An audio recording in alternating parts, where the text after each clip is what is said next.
mujiza rasula kan seenaan dubbatu kan jini samaayi isaaf jecha buutu kan bishaan harkaasaa jidduu bulqitu nu yaamaa Madiinaa dhufuu hamilloo. As-salaatu alayka ya Rasuulallah, as-salaamu alayka ya Nabiyyallah, nu yaamaa Madiinaa dhufuu hamilloo.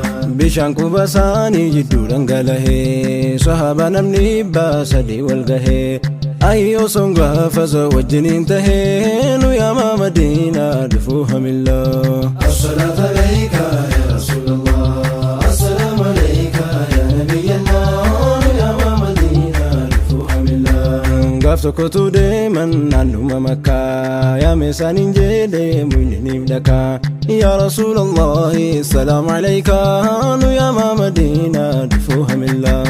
As-salaatu alayka ya Rasuulallah, as-salaamu alayka ya Nabiyyallah, nu yaamaa Madiinaa dhufuu hamilloo.